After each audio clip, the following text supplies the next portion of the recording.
Hello girls and boys, mums and dads.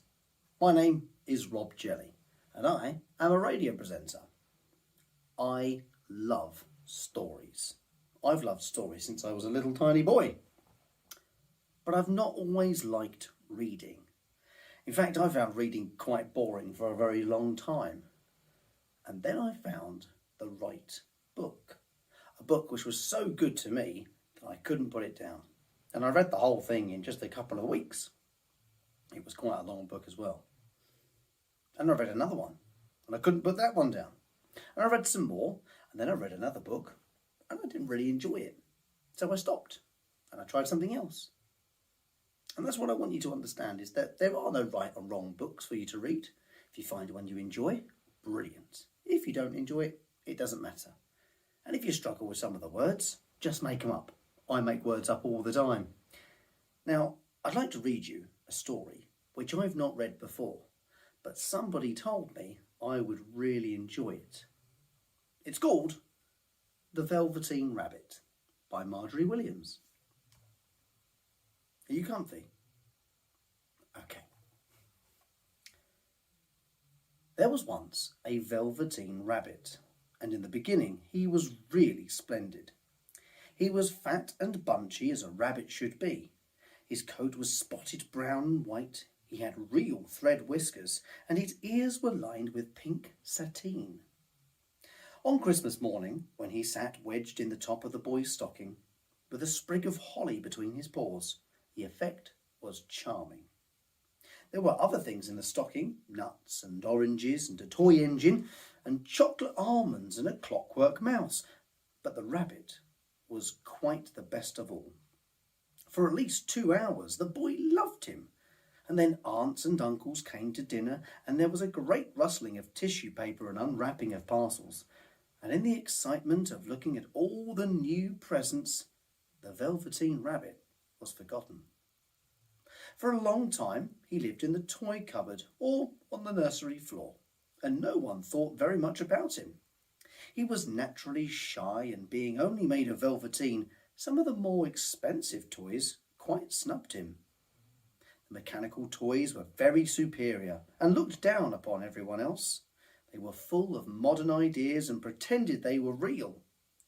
The model boat, who had lived through 2 seasons and lost most of his paint, caught the tone from them and never missed an opportunity of referring to his rigging in technical terms.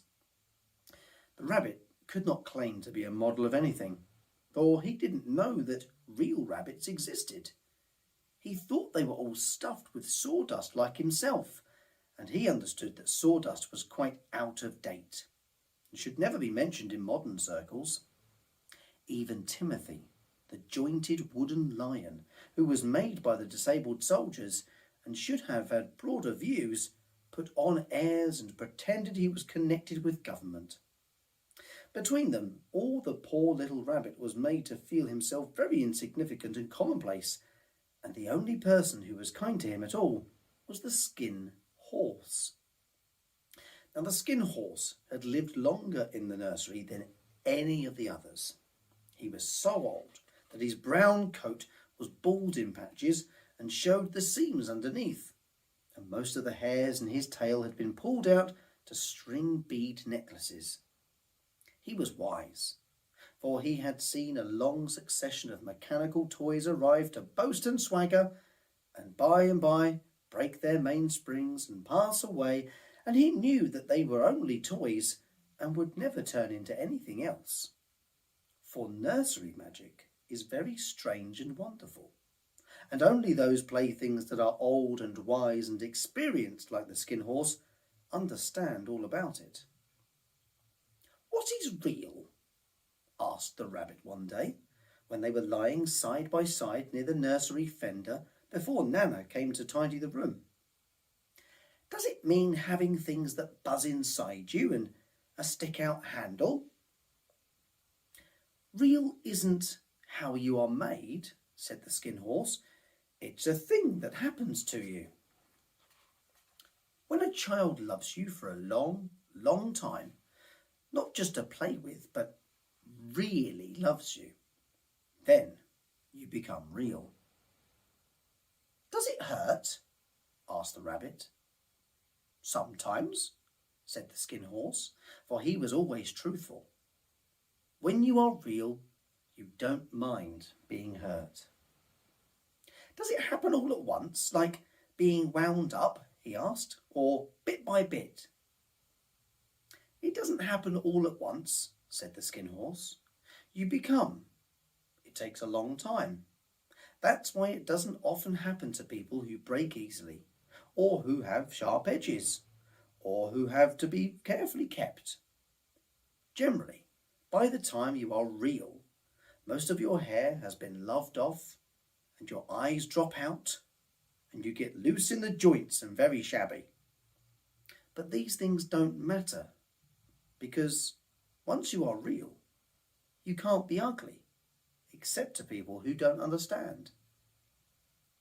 "I suppose you are real," said the rabbit, and then he wished he had not said it, for he thought the Skin Horse might be sensitive. But the Skin Horse only smiled. "The boy's uncle made me real," he said. "That was a great many years ago, but once you are real, you can't become unreal again." The rabbit sighed. He thought it would be a long time before this magic called real happened to him. He longed to be real, to know what it felt like, and yet the idea of growing shabby and losing his eyes and whiskers was rather sad. He wished that he could have become it without these uncomfortable things happening to him. There was a person called Nana who ruled the nursery.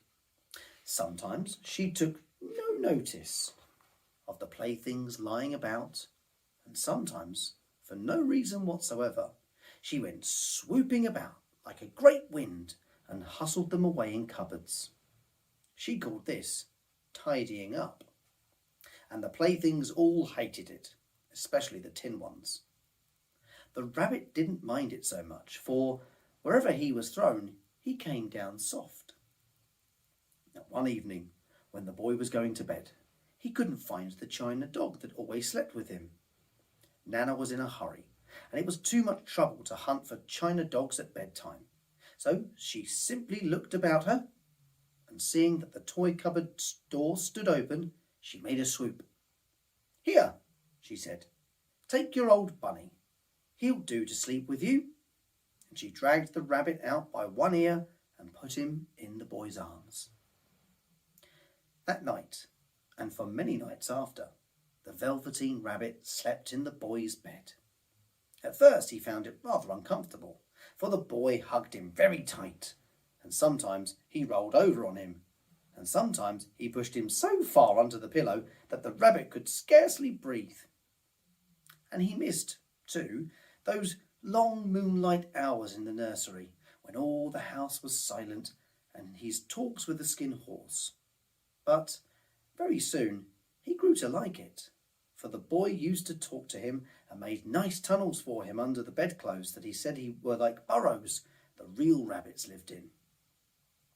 And they had splendid games together in whispers when Nana had gone away to her supper and left the nightlight burning on the mantelpiece.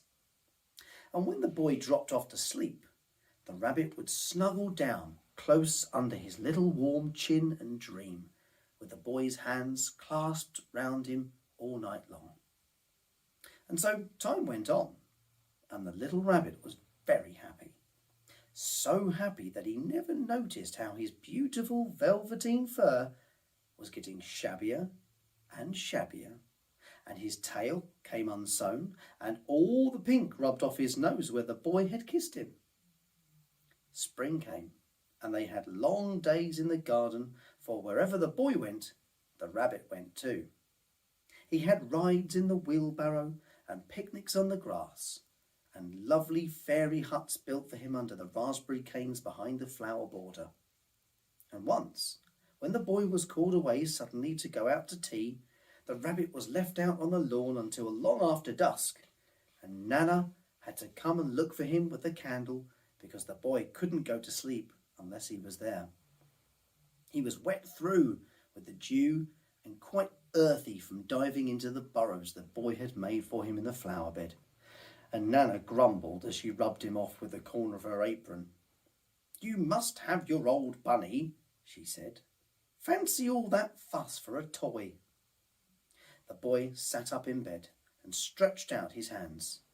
"Give me my bunny," he said. "You mustn't say that. He isn't a toy. He's real."